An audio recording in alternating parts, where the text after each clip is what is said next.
Disobedience. So I'm going to start by telling kind of how we got to this point now. So back in March, when the pandemic was declared an emergency and everything got locked down, everybody was a little scared and they wanted to do their part.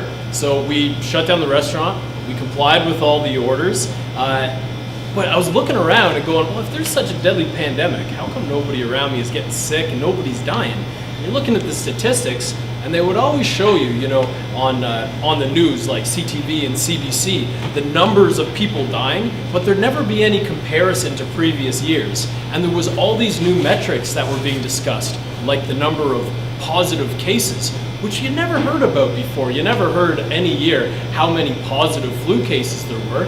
I mean, for years, like you can look back, you can search up yourself, hospitals overrun, 2012, 2013, 2014, 2015, 2016, 2017, 2018.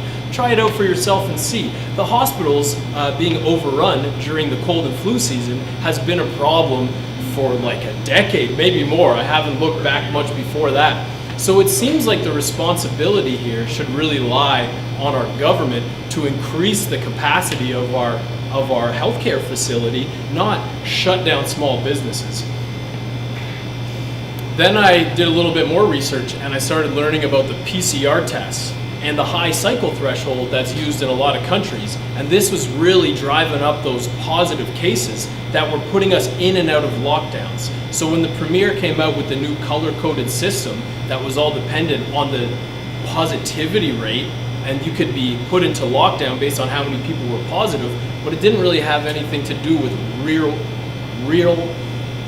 world metrics like ICU admissions or overall mortality.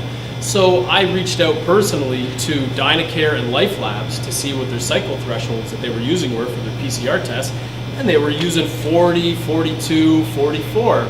Even Dr. Fauci himself said that that was going to lead to just picking up dead nucleotides, and those particles they were finding were not replication competent, which means that they weren't really getting anybody sick. So this whole idea of asymptomatic transmission seemed to be a myth as well. Yet we're all out here every day wearing diapers on our mouths to try to protect people from something that's invisible and hasn't really had an effect on any real world metrics at all.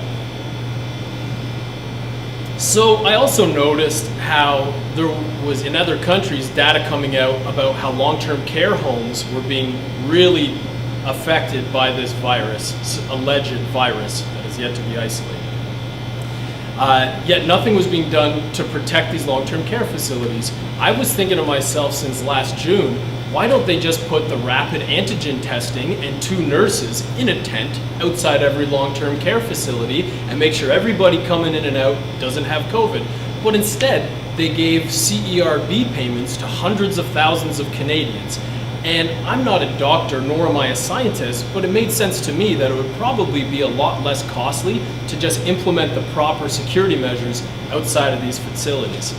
Then other things, like the studies that came out of Korea about how the people dying from COVID, it was like 10 times more likely to die if you had low vitamin D, yet they weren't supplementing us or giving people vitamin D or suggesting that they go outside in the sun.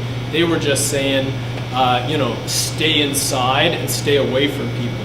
So none of this was really adding up to me. So I started calling my local politicians. So I called my MPP, I called and emailed John Tory and Doug Ford, but never got any responses. So now I really feel like I'm out here on an island. Everybody that I'm talking to constantly is saying how it's a super deadly pandemic, but there's no real answers to the questions. There's only blind faith and obedience in this alleged pandemic.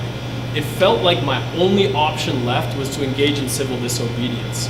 I told myself and a lot of my staff that if we ever got put into a lockdown again in the second wave, that I would open up against the provincial orders to bring attention to the issue and to challenge the Reopening Ontario Act in court.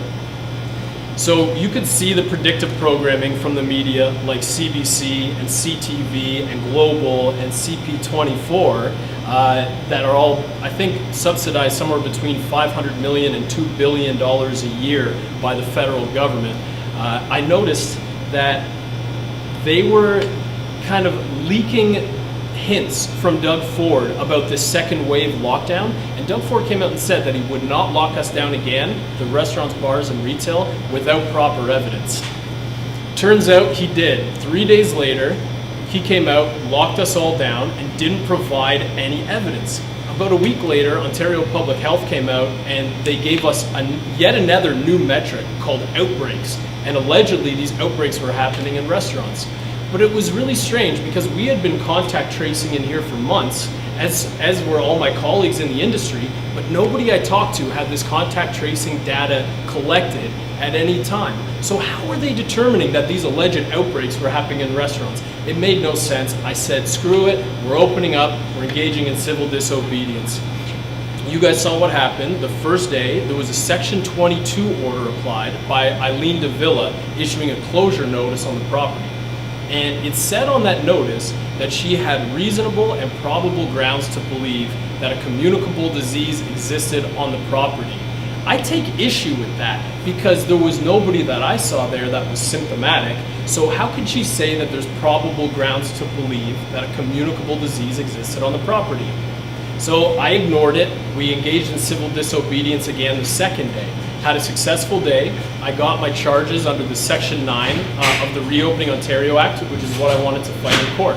We came back for the third day, and there was a Trespass to Property Act invoked on my building at 7 Queen Elizabeth Boulevard in Etobicoke. Now, under that act, only the occupier can apply that order onto a property, and the verbiage for what defines an occupier is somebody who is in physical possession of the property or somebody who's responsible for the maintenance and the operations therein. Eileen Davila is neither of those. She was not in physical possession of the property and she's not responsible for anything that goes on inside. That's me. I'm the occupant of that building. Despite that, the police engaged in arresting me, took this Trespass to Property Act order at face value and arrested me for going onto my own property. This never should have been escalated to a criminal matter. This was purely a civil matter, and there were avenues for the authorities to take to close my restaurant with a Section 9 order.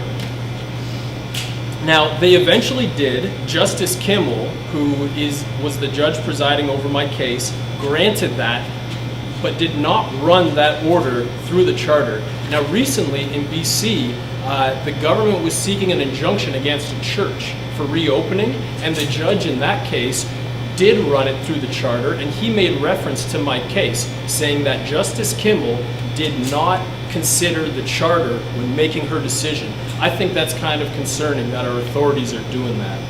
Now, in hindsight, after those 3 days of protest, where many of you were there, we had hundreds of people outside, hundreds of people inside. We were all shaking hands and hugging each other. Everybody was engaging in civil disobedience, and nobody got sick. There's been no contact tracing data revealing that anybody was sick, in the hospital, in the ICU, or died from anything that happened at my restaurant. So, after this all happened, I looked for some lawyers. I had a very hard time finding any lawyers that were on side.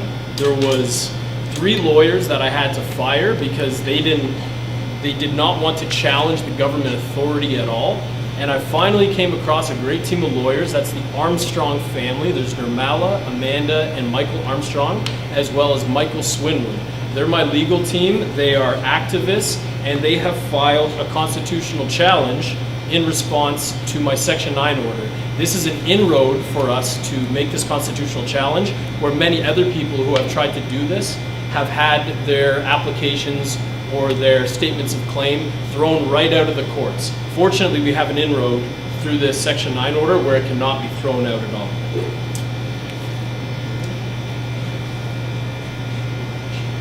My legal team is working with international lawyers, with various experts, public health experts, and a number of PhDs who will be challenging all the evidence that holds up what's left of this narrative that there's a deadly pandemic that's at the risk to the general public, where small businesses should be closed down. All right, so that's how we got to this point.